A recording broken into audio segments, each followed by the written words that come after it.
कहानी है मुंशी प्रेमचंद द्वारा लिखी त्यागी का प्रेम। आज की कहानी शुरू करने से पहले मैं आप सभी से निवेदन करना चाहती हूँ कि अगर आप सभी को हमारी कहानियाँ पसंद आ रही हैं तो हमारे चैनल को सब्सक्राइब करें, इस वीडियो को शेयर करें और अगर आपका कोई सुझाव है तो उसे कमेंट सेक्शन में ज़रूर मेंशन करें। तो चलिए आज की कहानी की शुरुआत करते हैं। लाला गोपीनाथ को युवावस्था से ही दर्शन से प्रेम हो गया था।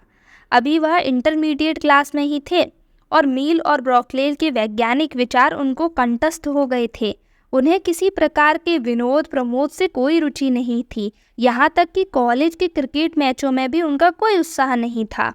हास परिहास से कोसों दूर भागते थे। उनसे प्रेम की चर्चा करना तो माने बच्चों को जूजू से डराना था।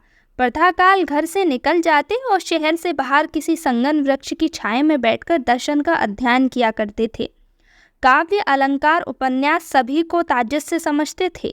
शायद ही अपने जीवन में उन्होंने कोई किस्से कहानी की कविताएं पढ़ी हों। इसे केवल समय का दुरुपयोग समझते थे और कहते थे कि मन और बुद्धि विकास के लिए ये घातक ख्याल है। इसके साथ ही वह उत्साहहीन न थे। सेवा समितियों में बड़े उत्साह से भाग लेते थे। स्वदेशवासियों की सेवा के लिए कोई अवसर हो उसे वह कभी ना हाथ से जाने देते थे। बहुधा मोहल्ले के छोटे छोटे दुकानदारों की दुकान पर जा बैठते और उनके घाटे टोटे मंदे तेजे की राम कहानियाँ सुनते रहते। स्नेह स्नेह कॉलेज से उन्हें ग्रहणा हो गई। उन्हें अब अगर किसी विषय में प्रेम था, किसी विषय में रुचि थी तो वह था दर्शन। कॉलेज की बहुविषयक शिक्षा उनके दर्शन अनुराग में बाधक होती थी, अतएव उन्होंने कॉलेज छोड़ दिया और अपना सारा ध्यान दर्शन पढ़ने में लगा दिया। किंतु दर्शन अनुराग के साथ ही साथ उनका देश अनुराग भी बढ़ता गया और कॉलेज छोड़ने के थोड़े ही दिनों के पश्चात वह जाति सेवकों के दल में सम्मिलित हो गए। दर्शन में भ्रम तथा अविश्वास तथा अंधकार था, जाति सेवा में सम्मान था, यश था और दोनों ही सदिच्छाएं थीं। नगर के सार्वजनिक क्षेत्र में कूद पड़े। देखा तो मैदान खाली था, जिधर आंख उठाते सन्नाटा दिखाई देता। ध्वजधारियों की कमी ना थी, पर सच्चे हृदय कहीं नजर ना आते थे। चारों ओर से उनकी खींच होने लगी। किसी संस्था के मंत्री बने और किसी के प्रधान बने। इसके आवेश में देश अनुराग भी विदा हुआ। पिंजरे में गाने वाली चिड़िया विस्तृत पर्वत राशियों में आकर अपना राग भूल गई। अब भी वह समय निकालकर दर्शन ग्रंथों के पन्ने उलट पलट कर देख लिया करते थे। नित्य मन में ये संग्राम होता रहता था कि किधर जाऊं, उधर या इधर। विज्ञान अपनी ओर खींचता था और देश अपनी ओर खींचता था। एक दिन वह अपनी इसी उलझन में नदी के तट पर बैठे हुए थे। जलधारा तट के दृश्यों और वायु के प्रतिकूल झोंकों की परवाह न करते हुए बड़े वेग के साथ अपने लक्ष्य की ओर बढ़ती चली जा रही थी। पर लाला गोपीनाथ का ध्यान इस तरफ नहीं था। वह अपने स्मृति भंडार से किसी ऐसे तत्वज्ञानी पुरुष को खोज निकालना चाहते थे जिनसे जाति सेवा के साथ साथ विज्ञान सागर में गोते लगाए हों और वह उन्हें सुझाव दे सके। सहसा उनके कॉलेज में एक अध्यापक पंडित अमरनाथ अग्निहोत्री आकर समीप बैठ गए और बोले, कहिए लाला गोपीनाथ, क्या खबर है? गोपीनाथ ने अमन से उत्तर दिया, कोई नई बात नहीं हुई है, पृथ्वी अपनी गति से चल रही है। अमरनाथ इस पर कहते हैं कि वार्ड नंबर 21 की जगह खाली है, इसके लिए किसको चुनना निश्चित किया है? गोपीनाथ कहते हैं, देखिए कौन होता है, आप भी खड़े हुए हैं। अमरनाथ, आज मुझे तो लोगों ने ज़बरदस्ती घसीट लिया, नहीं तो मुझे इतनी फुर्सत कहाँ। गोपीनाथ, मेरा भी यही विचार है, अध्यापकों का क्रियात्मक राजनीति में फंसना बहुत अच्छी बात नहीं है। अमरनाथ इस व्यंग से बहुत लज्जित हुए। एक क्षण के बाद प्रतिकार के भाव से बोले, तुम आजकल दर्शन का अभ्यास करते हो या नहीं गोपी? गोपीनाथ ने बोला, बहुत कम। इसी दुविधा में पड़ा हुआ हूं कि राष्ट्र सेवा का मार्ग ग्रहण करूं या सत्य की खोज में जीवन व्यतीत करूं। अमरनाथ, राष्ट्र संस्थाओं में सम्मिलित होने का समय अभी तुम्हारे लिए नहीं आया। अभी तुम्हारी उम्र ही क्या है। जब तक विचारों में गंभीरता और सिद्धांतों पर दृढ़ विश्वास ना हो, उस समय तक केवल क्षणिक आवेशों की वशवर्ती होकर किसी काम में कूद पड़ना अच्छी बात नहीं। राष्ट्रीय सेवा बड़े उत्तरदायित्व का काम है। गोपीनाथ ने निश्चय कर लिया कि मैं जाति सेवा में जीवन क्षेप करूंगा। अमरनाथ ने भी यही फैसला किया कि वह म्यूनिसिपैलिटी में अवश्य जाएंगे। दोनों का परस्पर विरोध उन्हें कर्म क्षेत्र की ओर खींच कर ले गया। गोपीनाथ की साख पहले से ही जम गई थी। घर के धनी थे, शक्कर और सोने चांदी की दलाली होती थी। व्यापारियों में उनके पिता का बड़ा मान था। गोपीनाथ के 2 बड़े भाई थे, वह भी दलाली करते थे। परस्पर मेल था, धन था, संतानें थी। अगर ना थी तो शिक्षा और शिक्षित समुदाय में गणना। वह बात गोपीनाथ की बदौलत प्राप्त हो गई, इसलिए उनकी स्वच्छंदता पर किसी ने आपत्ति नहीं की। किसी ने उन्हें धन कमाने के लिए मजबूर नहीं किया। अतएव गोपीनाथ निश्चिंत और निर्द्वंद होकर राष्ट्र सेवा में कहीं किसी अनाथालय के लिए चंदा जमा करते, कहीं किसी कन्या पाठशाला के लिए भिक्षा मांगते फिरते। नगर की कांग्रेस कमेटी में उन्हें अपना मंत्री नियुक्त किया। उस समय तक कांग्रेस ने कर्म क्षेत्र में पदार्पण नहीं किया गया था। उनकी कार्यशीलता ने झीड़ संस्था को मानो पुनरुद्धार कर दिया हो। वह प्रथा से संध्या और बहुधा पहर रात तक इन्हीं कामों में लिप्त रहते थे। इस प्रकार कई वर्ष व्यतीत हो गए। गोपीनाथ नगर के मान्य पुरुषों में गिने जाने लगे। वह दीन जनों के आधार और दुखियारों के मददगार थे। अब वह बहुत कुछ निर्भीक हो गए थे और कभी कभी रईसों को भी कुमार्ग पर चलते देखकर वह फटकार लगा दिया करते थे। उनकी तीव्र आलोचना भी अब चंदा जमा करने में उनकी सहायक हो जाती थी। अभी तक उनका विवाह न हुआ था। वह पहले से ही ब्रह्मचार्य व्रत धारण कर चुके थे। विवाह करने से साफ इनकार किया, मगर जब पिता और अन्य बंधुजनों ने बहुत आग्रह किया और उन्होंने स्वयं कई विज्ञान ग्रंथों में देखा कि इंद्रिय दमन स्वास्थ्य के लिए हानिकारक है, तो असमंजस में पड़े। कई हफ्ते सोचते गए और वह मन में कोई बात पक्की ना कर सके। स्वार्थ और परमार्थ में संघर्ष हो रहा था। विवाह का अर्थ था अपनी उदारता की हत्या करना, अपने विस्तृत हृदय को संकुचित करना, ना कि राष्ट्र के लिए जीना। वह अब इतने ऊंचे आदर्श का त्याग करना उचित ना समझते थे। इसके अतिरिक्त अब वह अनेक कारणों से अपने को पारिवारिक जीवन के अयोग्य पाते थे। एक दिन वह सैर करने जा रहे थे कि रास्ते में अध्यापक अमरनाथ से मुलाकात हो गई। ये महाशय अब म्यूनिसिपैलिटी बोर्ड के मंत्री हो गए थे और आजकल इस दुविधा में पड़े हुए थे कि शहर में मादक वस्तुओं को बेचने का ठेका लें या ना लें। लाभ बहुत था पर बदनामी भी कम नहीं थी। अभी तक कुछ निश्चय न कर सके थे। इन्हें देखकर बोले, कहिए लाला जी, मिजाज अच्छा है ना? आपके विवाह के विषय में क्या हुआ गोपीनाथ? गोपीनाथ ने दृढ़ता से कहा, मेरा इरादा विवाह करने का नहीं है अमरनाथ, ऐसी भूल न करिएगा। तुम अभी नवयुवक हो, तुम्हें संसार का कुछ अनुभव नहीं है। मैंने ऐसी कितनी मिसालें देखी हैं जहाँ अविवाहित रहने से लाभ के बदले हानि ही हुई है। विवाह मनुष्य को सुमार्ग पर रखने का सबसे उत्तम साधन है, जिसे अब तक मनुष्य ने अस्वीकृत किया हुआ है। उस व्रत से क्या फायदा जिसका परिणाम छिचोरापन हो? गोपीनाथ ने प्रत्युत्तर दिया, आपने मादक वस्तुओं के ठेके के विषय में क्या निश्चय किया? अमरनाथ, अभी तक तो कुछ नहीं। जी हिचकिचाता है, कुछ ना कुछ बदनामी तो होगी। गोपीनाथ, एक अध्यापक के लिए मैं इस पेशे को अपमान समझता हूँ। अमरनाथ, कोई पेशा खराब नहीं होता अगर ईमानदारी से किया जाए। गोपीनाथ, ये मेरा आपसे मतभेद है। कितने ही ऐसे व्यवसाय हैं जिन्हें एक शिक्षित व्यक्ति कभी स्वीकार नहीं कर सकता। मादक वस्तुओं का ठेका उन्हीं में से एक है।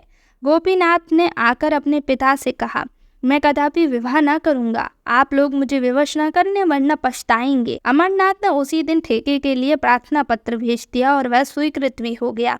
2 साल हो गए। लाला गोपीनाथ ने एक कन्या पाठशाला खोली और उसके प्रबंधक हैं। शिक्षा की विभिन्न पद्धतियों का उन्होंने खूब अध्ययन किया और इस पाठशाला में वह उनका व्यवहार कर रहे हैं। शहर में ये पाठशाला बहुत ही सर्वप्रिय है। जो माता पिता अपनी पुत्रियों को शिक्षा की ओर नहीं भेजना चाहते थे, वह गोपीनाथ की पाठशाला में अब अपनी पुत्रियों को भेज रहे हैं। शहर के गणमान्य पुरुष अपनी लड़कियों को सहर्ष पढ़ने भेजते हैं। वहाँ की शिक्षा शैली कुछ ऐसी मनोरंजक है कि बालिकाएं एक बार जाकर मानो मंत्रमुग्ध हो जाती हैं, फिर उन्हें घर पर चैन नहीं मिलता। ऐसी व्यवस्था की गई है कि 3-4 वर्षों में ही कन्याओं का गृहस्थी के मुख्य कामों में से परिचय हो जाता है। और सबसे बड़ी बात तो ये है कि यहाँ धर्म शिक्षा का भी समुचित प्रबंध किया गया है। अब के साल से प्रबंधक महोदय ने अंग्रेजी की कक्षाएं भी खोल दी हैं। एक शिक्षित गुजराती महिला को बॉम्बे से बुलाकर पाठशाला उनके हाथ में दे दी है। इस महिला का नाम है आनंदीबाई, विधवा है। हिंदी भाषा से भलीभांति परिचित नहीं हैं, किंतु गुजराती में कई पुस्तकें लिख चुकी हैं, कई कन्या पाठशालाओं में काम कर चुकी है। शिक्षा संबंधी विषयों में अच्छी गति है। उनके आने से मदरसे में और भी रौनक आ गई है। कई प्रतिष्ठित सज्जनों ने जो अपनी बालिकाओं को मंसूरी और नैनीताल भेजना चाहते थे, अब उन्हें यहीं भर्ती करा दिया है। आनंदी रईसों के घरों में जाती है और स्त्रियों में शिक्षा का प्रचार करती है। उनके वस्त्र आभूषणों से स्वरुचि का बोध होता है भी उच्च कुल की, इसलिए शहर में उनका बड़ा सम्मान होता है। लड़कियां उन पर जान छिड़कती हैं और उन्हें माँ कहकर पुकारती हैं। गोपीनाथ पाठशाला की उन्नति देख देखकर फूले नहीं समाते। जिससे मिलते हैं आनंदीबाई का ही गुणगान करते हैं। बाहर से कोई भी सुविख्यात पुरुष आता है तो उससे पाठशाला का निरीक्षण अवश्य करवाते हैं। आनंदी की प्रशंसा से उन्हें वही आनंद प्राप्त होता है जो स्वयं अपनी प्रशंसा से होता है। आनंदी को भी दर्शन से प्रेम है और सबसे बड़ी बात यह है कि उन्हें गोपीनाथ पर असीम श्रद्धा है। वह हृदय से उनका सम्मान करती है। उनके त्याग और निष्काम जाति भक्ति से उन्हें वशीभूत कर दिया है। वह मुंह पर उनकी बड़ाई नहीं करती, पर रईसों के घर में बड़े प्रेम से उनका यशोगान करती है। दशहरे का दिन था। कन्या पाठशाला में उत्सव मनाने की तैयारियां हो रही थी। एक नाटक खेलने का निश्चय किया गया था। भवन खूब सजाया गया था। शहर के रईसों को निमंत्रण दिए गए थे। ये कहना कठिन है कि किसका उत्साह बड़ा था, बाई जी का या लाला जी का। गोपीनाथ सामग्रियां एकत्रित कर रहे थे। उन्हें अच्छे ढंग से सजाने का भार आनंदी के लिए था। नाटक उन्हीं ने रचा था। नित्य प्रति उसका अभ्यास करती थी और स्वयं एक पाठ ले रखा था। विजयदशमी आ गई। दोपहर तक गोपीनाथ फर्श और कुर्सियों का इंतजाम करते रहे। जब 1 बज गया और अब भी वहाँ से ना टले तो आनंदी ने कहा, लाला जी, आपको भोजन करने में देर हो रही है। अब सब काम हो गया है। जो कुछ बच रहा है मुझ पर छोड़ दीजिए, मैं कर लूँगी। गोपीनाथ ने कहा, खा लूँगा। मैं ठीक समय पर भोजन करने का पाबंद नहीं हूँ। फिर घर तक कौन जाए, घंटों लग जाएंगे। भोजन के उपरांत आराम करने का जी चाहेगा, शाम हो जाएगी। आनंदी, भोजन तो मेरे यहाँ तैयार है, ब्राह्मणी ने बनाया है, चलकर खा लीजिए और यहीं ज़रा देर आराम भी कर लीजिएगा। गोपीनाथ ने कहा, या क्या खा लूँ? एक वक्त ना खाऊंगा तो ऐसी कौन सी हानि हो जाएगी। आनंदी, जब भोजन तैयार है तो उपवास क्यों कीजिएगा? गोपीनाथ, आप जाएं, आपको अवश्य देर हो रही है। मैं काम में ऐसा भूला कि आपकी सुधी ना रही। आनंदी, मैं भी 1 जून उपवास कर लूँगी तो क्या हानि हो जाएगी? गोपीनाथ, नहीं नहीं, इसकी क्या ज़रूरत है। मैं आपसे सच कहता हूँ कि मैं बहुधा 1 ही जून खाता हूँ। आनंदी, अच्छा, मैं आपके इनकार के माने समझ गई। इतनी मोटी बात अब तक मुझे ना सूझी। गोपीनाथ ने कहा, क्या समझ गई? छुआछूत नहीं मानता, ये तो आपको मालूम ही है। आनंदी, इतना जानती हूँ, किंतु किस कारण से आप मेरे यहाँ भोजन करने से इनकार कर रहे हैं, उसके विषय के लिए इतना निवेदन है कि मुझे आपसे केवल स्वामी और सेवक का संबंध नहीं है, मुझे आत्मीयता का संबंध है। आपका मेरे पान फूल को अस्वीकार करना अपने एक सच्चे भक्त के मर्म को आघात पहुँचाना है। मैं आपको इसी दृष्टि से देखती हूँ। गोपीनाथ को अब कोई आपत्ति ना हो सकी। जाकर भोजन कर लिया। वह जब तक आसन पर बैठे रहे, आनंदी बैठी पंखा जलाती रही। इस घटना की लाला गोपीनाथ के मित्रों ने यूं आलोचना की कि महाशय जी, अब तो वहीं भोजन करते हैं। स्नेह स्नेह पर्दा हटने लगा। लाला गोपीनाथ को अपरभाषिता ने साहित्य सेवी बना दिया। घर से उन्हें आवश्यक सहायता मिल जाती थी, किंतु पत्रों और पत्रिकाओं तथा अन्य अनेक कामों के लिए उन्हें घरवालों से कुछ मांगते हुए संकोच होता था। उनका आत्मसम्मान जरा सी बातों के लिए भाइयों के सामने हाथ फैलाना अनुचित समझता था। वह अपनी ज़रूरतें आप ही पूरा करना चाहते थे। घर पर भाइयों के लड़के इतना कोलाहल मचाते थे कि उनका कुछ लिखने का जी ही नहीं करता था। इसलिए जब उनकी कुछ लिखने की इच्छा होती तो वह पाठशाला चले आते। आनंदीबाई वही रहती थी। वहाँ न कोई शोर था न गुल। एकांत में काम करने में जी लगता था। भोजन का समय आ जाता तो वहीं भोजन भी कर लेते। कुछ दिनों के बाद उन्हें बैठकर लिखने में कुछ असुविधा होने लगी, आंखें कमज़ोर होने लगी, तो आनंदी ने लिखने का भार अपने सिर पर ले लिया। लाला साहब बोलते थे, आनंदी लिखती थी। गोपीनाथ की प्रेरणा से उन्होंने हिंदी सीखी थी और थोड़े ही दिनों में इतनी अभ्यसित हो गई थी कि लिखने में ज़रा भी हिचक ना होती थी। लिखते समय कभी कभी उन्हें ऐसे शब्द और मुहावरे सूझ जाते कि गोपीनाथ फड़क फड़क उठते। उनके लेख में जान सी पड़ जाती। वे कहते कि यदि तुम स्वयं कुछ लिखो तो मुझसे भी बहुत अच्छा लिखोगी। मैं तो बेगारी करता हूँ, तुम्हें परमात्मा की ओर से ये शक्ति प्राप्त है। नगर के लाल बुचुड़कों में इस सहकारिता पर टीका टिप्पणियाँ होने लगी। पर बुद्धुजों अपनी आत्मा की शुचिता के सामने ईशा के व्यंग की कब परवाह करते हैं। आनंदी कहती, ये तो संसार है, जिसके मन में आए कहे, पर मैं उस पुरुष का निरादर नहीं कर सकती जिस पर मेरी श्रद्धा है। पर गोपीनाथ इतने निर्भीक न थे। उनकी स्वीकृति का आधार लोकमत था। वह उनकी प्रदर्शना न कर सकते थे, इसलिए वह दिन के बदले रात को रचना करते थे। पाठशाला में इस समय कोई देखने वाला ना होता था। रात की निर्भरता में खूब जी लगता था। आराम कुर्सी पर लेट जाते आनंदी मेज के सामने कलम हाथ में लिए उनकी ओर देखा करती। जो कुछ उनके मुख से निकलता तुरंत लिख देती। उनकी आंखों से विनयशील श्रद्धा और प्रेम की किरण सी निकलती हुई जान पड़ती थी। गोपीनाथ जब किसी भाव को मन में व्यक्त करने के बाद आनंदी की ओर ताकते, ये सोचकर कि क्या वह लिखने के लिए तैयार है या नहीं, दोनों व्यक्तियों की निगाहें मिलती और आप ही झुक जाती। गोपीनाथ को इस तरह काम करने की ऐसी आदत पड़ जाती कि जब कार्यवश यहाँ आने का अवसर ना मिलता तो वह विचलित हो उठते। आनंदी से मिलने से पहले गोपीनाथ को स्त्रियों का कुछ तो ज्ञान था। वह केवल पुस्तकों पर स्त्रियों के विषय में प्राचीन और प्राचीन सभी विद्वानों का एक ही मत था।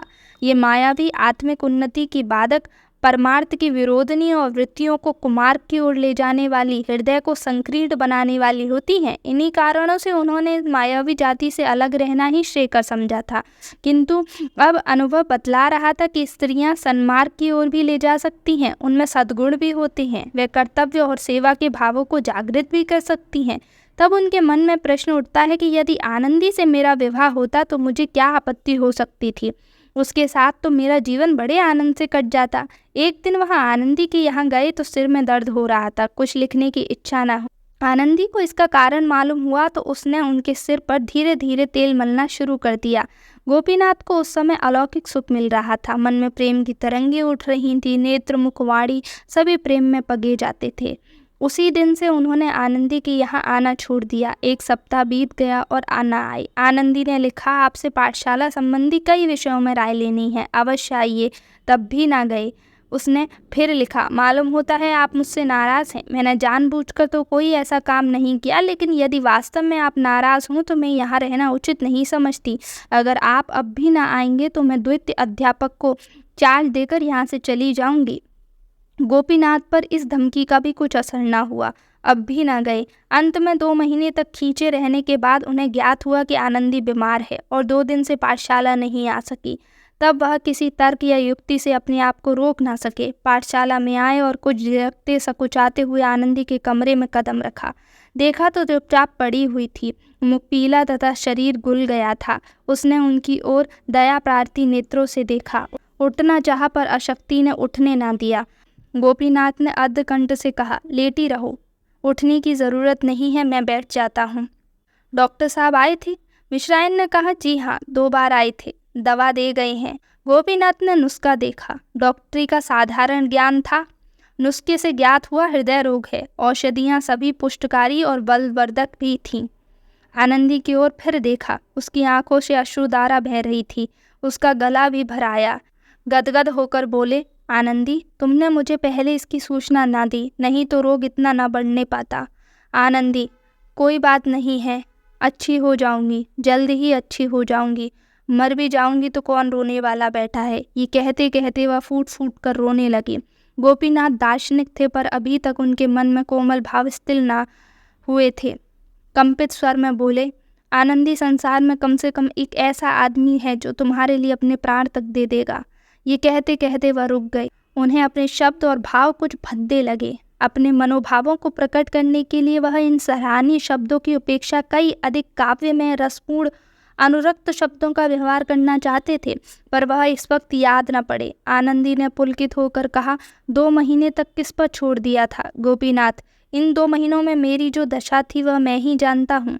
यही समझ लो कि मैंने आत्महत्या नहीं की, यही बड़ा आश्चर्य है। मैंने नहीं समझा था कि अपने व्रत पर स्थित रहना मेरे लिए इतना कठिन हो जाएगा। आनंदी ने गोपीनाथ का हाथ धीरे से अपने हाथ में लेकर कहा, अब तो कभी इतनी कठोरता ना कीजिएगा। गोपीनाथ ने कहा, अंत क्या है? आनंदी, कुछ भी हो। गोपीनाथ, कुछ भी हो? अपमान, निंदा, उपहास, आत्मवेदना? आनंदी, कुछ भी हो, मैं सब कुछ सह सकती हूँ और आपको भी मेरे हेतु सहना पड़े। गोपीनाथ ने कहा, आनंदी, मैं अपने को प्रेम पर बलिदान कर सकता हूँ, लेकिन अपने नाम को नहीं। इस नाम को कलंकित कर कर मैं समाज में क्या सेवा करूँगा। आनंदी ने कहा, ना कीजिए, आपने सब कुछ त्याग कर ये कीर्ति लाभ की है। मैं आपके यश को नहीं मिटाना चाहती। गोपीनाथ, दोनों बातें एक साथ संभव हैं? आनंदी, संभव है, मेरे लिए संभव है। मैं प्रेम पर अपनी आत्मा को भी न्यौछावर कर सकती हूँ। इसके पश्चात लाला गोपीनाथ ने आनंदी की बुराई करनी शुरू की। मित्रों से कहते उनका जी अब काम में नहीं लगता, पहली किसी तनदेही नहीं है। किसी से कहते उनका मन अब यहाँ से उचट गया है, किसी से कुछ, किसी से कुछ। आनंदी भी लाला गोपीनाथ की खूब बुराई करती। ये मनुष्य नहीं है, पत्थर का देवता है, उन्हें प्रसन्न करना दुस्तर है। अच्छा ही हुआ कि उन्होंने विवाह नहीं किया, नहीं तो दुखिया इनके नखरे उठाते उठाते सिधर जाती। दीवार पर एक धब्बा भी पड़ गया तो किसी कोने कुतरे से एक जाला भी लग गया, बरामदों में कागज़ का एक टुकड़ा भी पड़ गया तो जीना दुश्वार कर देते हैं। एक दिन पंडित अमरनाथ की लाला जी से भेंट हो गई। उन्होंने पूछा, कहिए पाठशाला खूब चल रही है ना? गोपीनाथ ने कहा, कुछ ना पूछिए, दिनों दिन दशा गिरती जा रही है। अमरनाथ, आनंदी बाई की ओर से ढील है क्या? गोपीनाथ, जी हाँ, सरासर। अब काम करने में उनका जी नहीं लगता, बैठी ही योग और ज्ञान के ग्रंथ पढ़ती रहती हैं। कुछ कहता हूँ तो कहती हैं अब इससे और अधिक कुछ नहीं कर सकती। 2 साल और गुजर गए। रात का समय था। कन्या पाठशाला के ऊपर वाले कमरे में लाला गोपीनाथ मेज़ के सामने कुर्सी पर बैठे हुए, सामने आनंदी कोच पर लेटी हुई थी। मुख बहुत मलान हो रहा था। कई मिनट तक दोनों विचार में मग्न थे। अंत में गोपीनाथ बोले, मैंने पहले ही महीने में तुमसे कहा था कि मथुरा चली जाओ। आनंदी, वहाँ 10 महीने क्यों कर रहती? मेरे पास इतने पैसे कहाँ थे, और ना तुम ही ने कोई प्रबंध करने का आश्वासन दिया। मैंने सोचा 3-4 महीने यहाँ और रहूं, तब तक किफ़ायत करके कुछ बचा लूँगी, तुम्हारी किताबों से भी कुछ मिल जाएगा, तब मथुरा चली जाऊँगी। पर मुझे क्या मालूम था कि ये बीमारी भी इसी अवसर पर ताक कर बैठी है। मेरी दिशा 2-4 दिन के लिए भी संभली और मैं चली। इस दशा में तो मेरे लिए यात्रा करना असंभव है। गोपीनाथ ने कहा कि मुझे भय है कि कहीं बीमारी तूल ना खींचे। महीने 2 महीने यहाँ और रहने पड़ेंगे तो बात खुल जाएगी।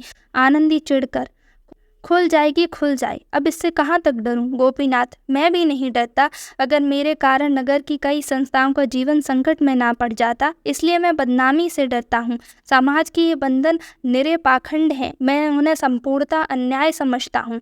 इस विषय में तुम मेरे विचारों को भली भांति जानती हो, पर करूं क्या? दुर्भाग्यवश मैंने जाति सेवा का भार अपने ऊपर ले लिया है, और उसी का फल है कि आज मुझे अपने माने हुए सिद्धांतों को तोड़ना पड़ रहा है, और जो वस्तु मुझे प्राणों से भी प्रिय है उसे जो निर्वासित करना पड़ रहा है।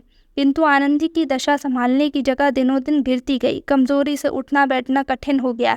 किसी वैद्य या डॉक्टर को उसकी अवस्था ना दिखाई जाती थी। गोपीनाथ दवाएं लाते थे, आनंदी उनका सेवन करती थी और दिन दिन निर्बल होती जा रही थी। पाठशाला से उसने छुट्टी ले ली थी, किसी से मिलती जुलती भी नहीं थी। बार बार चेष्टा करती थी कि मथुरा चली जाऊं, किंतु एक अनजान नगर में अकेले कैसी रहूंगी? ना कोई आगे ना कोई पीछे, कोई एक घूंट पानी देने वाला भी नहीं है। ये सब सोचकर उसकी हिम्मत टूट जाती थी। इसी सोच विचार और हेस बहस में 2 महीने और गुजर गए, और अंत में वश होकर आनंदी ने निश्चय किया कि अब चाहे कुछ भी सिर पर आए, मैं चली ही जाऊंगी। अगर सफ़र में मर भी जाऊंगी तो क्या चिंता, उनकी बदनामी तो ना होगी, उनके यश को कलंक तो ना लगेगा, मेरे पीछे ताने तो ना सुनने पड़ेंगे। सफ़र की तैयारियां करनी। रात को जाने का मुहूर्त था कि सहसा संध्या काल में ही प्रसव पीड़ा होने लगी। 11 बजते बजते एक नन्हा सा दुर्बल सतवाशा बालक पैदा हुआ। बालक के होने की आवाज़ सुनते ही लाला गोपीनाथ बेतहाशा ऊपर से उतरे और गिरते पड़ते घर भागे। आनंदी ने इस भेद को अंत तक छिपाए रखा। अपनी दारुण प्रसव पीड़ा का हाल किसी से नहीं कहा, दाई को भी सूचना ना दी। मगर अब बच्चे को रोने की ध्वनि मदरसे में गूंजी तो क्षण मात्र में दाई सामने आकर खड़ी हो गई। नौकरानियों को पहले से शंका थी, उन्हें कोई आश्चर्य नहीं हुआ। जब दाई ने आनंदी को पुकारा तो वह सचेत हो गई। देखा तो बालक रो रहा है। दूसरे दिन 10 बजते बजते ये समाचार सारे शहर में फैल गया। घर घर चर्चा होने लगी। कोई आश्चर्य करता, कोई घृणा करता, कोई हंसी उड़ाता। लाला गोपीनाथ के घृणा करने वालों की संख्या कम नहीं थी। पंडित अमरनाथ उनके मुखिया थे। उन लोगों ने लाला जी की निंदा करनी शुरू की। जहां देखिए वहीं 2-4 सज्जन बैठे गोपीनाथ के इस घटना की चर्चा करते और उनकी आलोचना करते। कोई कहता था कि इस स्त्री के लक्षण पहले से ही खराब थे। अधिकांश आदमियों की राय में गोपीनाथ ने ये बुरा काम किया। यदि ऐसा ही प्रेम जोर मार रहा था तो निडर होकर विवाह कर लेना चाहिए था। ये काम गोपीनाथ का है, जिसमें कोई भ्रम नहीं है। केवल कुशल समाचार पूछने के बहाने लोग उनके घर जाते, 2-4 अनुक्तियां सुनाकर चले आते। इसके विरुद्ध आनंदी पर लोगों को दया आती, पर लालाजी के ऐसे भक्त भी थे जो लालाजी के माथे ये कलंक मढ़ना पाप समझते थे। गोपीनाथ ने स्वयं मौन धारण कर लिया था, सबकी भली बुरी बातें सुनते पर मुंह ना खोलते। इतनी हिम्मत ना थी कि सबसे मिलना छोड़ दें। प्रश्न था अब क्या हो। आनंदी बाई के विषय में जो जनता ने फैसला कर दिया। बहस ये थी कि गोपीनाथ के साथ क्या व्यवहार किया जाए। कोई कहता था कि उन्होंने जो कुकर्म किया है उसका फल भोगें, आनंदी बाई को नियमित रूप से घर में रखें। कोई कहता कि हमें इससे क्या, आनंदी जाने, गोपीनाथ जाने, लेकिन इस महाशय को पाठशाला के अंदर कदम नहीं रखने देना चाहिए। जनता के फैसले साक्ष्य नहीं खोजते, अनुमान ही उनके लिए सबसे बड़ी गवाही होता है। लेकिन पंडित अमरनाथ और उनकी गोष्ठी के लोग गोपीनाथ को इतने सस्ते में ना छोड़ने वाले थे। उन्हें गोपीनाथ से पुराना द्वेष था। वह कल का लौंडा दर्शन की 2-4 पुस्तकें उलट पुलट कर राजनीति में कुछ सुदबुद करके लीडर बना हुआ है। बेचारे सुनहरी ऐनक लगाए, रेशमी चादर गले में डाले, यूं गर्व से ताके मानो सत्य और प्रेम का पुतला है। ऐसे रगे शियार की जितनी कलाई खोली जाए उतनी ही कम है। उधर लाला गोपीनाथ ने उसी दिन से आनंदी के घर आना जाना छोड़ दिया। 2 हफ्ते तक वह अभागिनी किसी तरह कन्या पाठशाला में रही। 15वें दिन प्रबंधक समिति ने उसे मकान खाली कर देने का नोटिस दे दिया। महीने भर की मोहलत भी देना उचित नहीं समझा। अब वह दुखिया एक तंग मकान में रहती थी, कोई पूछने वाला भी न था। बच्चा कमज़ोर था, खुद बीमार, कोई आगे न कोई पीछे। शिशु को गोद में लिए दिन ब दिन बिना पानी खाने के पड़ी रहती थी। एक बुढ़िया मेहरी मिल गई थी जो बर्तन धोकर चली जाती थी। कभी कभी शिशु को छाती से लगाए रात की रात रह जाती थी, पर धन्य है उसके धैर्य और संतोष। लाला गोपीनाथ से मुंह में शिकायत थी न दिल में। सोचती इन परिस्थितियों में उन्हें मुझसे प्रखंड ही रहना चाहिए। इसके अतिरिक्त और उपाय क्या है। उनके बदनाम होने से नगर की कितनी बड़ी हानि होती है। सभी उन पर संदेह करते हैं, पर किसी को यह साहस तो नहीं हो सकता कि उनके विपक्ष में कोई प्रमाण दे सके। ये सोचते हुए उसने स्वामी अभेदानंद की पुस्तक उठाई और उसके एक अध्याय का अनुवादन करने लगी। अब उसकी जीविका का एकमात्र यही आधार था। सहसा धीरे से किसी ने द्वार खटखटाया। वह चौंक पड़ी। लाला गोपीनाथ की आवाज़ मालूम होती थी। उसने तुरंत द्वार खोला। गोपीनाथ आकर खड़े हो गए और सोते हुए बालक को प्यार से देखकर बोले, आनंदी, मैं तुम्हें मुँह दिखाने लायक नहीं हूँ। मैं अपनी वीरता और नैतिक दुर्बलता पर अत्यंत लज्जित हूँ। यद्यपि मैं जानता हूँ कि मेरी बदनामी जो कुछ होनी थी वह हो चुकी। मेरे नाम से चलने वाली संस्थाओं को जो हानि पहुँचनी थी वह पहुँच चुकी। अब असंभव है कि मैं जनता को अपना मुंह फिर दिखाऊं और ना वह मुझ पर विश्वास करेंगे। इतना जानते हुए भी मुझसे इतना साहस नहीं हुआ कि अपने कुकृत्य का भार सिर ले लूं। मैं पहले सामाजिक शासन की रत्ती भर परवाह न करता था, पर अब पग पग पर उसके भय से मेरे प्राण तक कांपने लगते हैं। धिक्कार है मुझ पर कि तुम्हारे ऊपर ऐसी विपत्ति आ पड़ी। लोक निंदा, रोग, शोक, निर्धनता सभी का सामना करना पड़ा और मैं यूं अलग अलग रहा मानो मुझसे कोई प्रयोजन नहीं है। पर मेरा हृदय जानता है कि उसको कितनी पीड़ा होती थी। कितनी ही बार आने का निश्चय किया और फिर हिम्मत हार गया। अब मुझे विदित हो गया है कि मेरी सारी दार्शनिकता केवल हाथी के दांत थी। मुझ में क्रिया शक्ति नहीं है, लेकिन इसके साथ ही तुमसे अलग रहना मेरे लिए असहाय है। तुमसे दूर रहकर मैं जिंदा नहीं रह सकता। प्यारे बच्चे को देखने के लिए मैं कितनी ही बार ललायत हो गया हूँ, पर ये आशा कैसे करूं कि मेरी चरित्रहीनता का ऐसा प्रत्यक्ष प्रमाण पाने के बाद तुम्हें मुझसे घृणा ना हो गई होगी। आनंदी, स्वामी, आपके मन में ऐसी बातों का आना मुझ पर घोर अन्याय है। मैं ऐसी बुद्धिहीन नहीं हूँ कि केवल अपने स्वार्थ के लिए आपको कलंकित करूँ। मैं आपको अपना इष्ट देव समझती हूँ, सदैव समझूंगी। मैं भी अब आपके वियोग दुख को नहीं सह सकती। कभी कभी आपके दर्शन पाती रहूं, यही जीवन की सबसे बड़ी अभिलाषा है। इस घटना को 15 वर्ष बीत गए हैं। लाला गोपीनाथ नित्य 12 बजे रात को आनंदी के साथ बैठे हुए नजर आते हैं। वह नाम पर मरते हैं, आनंदी प्रेम पर। बदनाम दोनों हैं, लेकिन आनंदी के साथ लोगों की सहानुभूति है। गोपीनाथ सबकी निगाहों में गिरे हुए हैं। हाँ, उनके कुछ आत्मीयगण इस घटना को केवल मनुष्य समझकर अब भी उनका सम्मान करते हैं, किंतु जनता इतनी सहिष्णु नहीं है।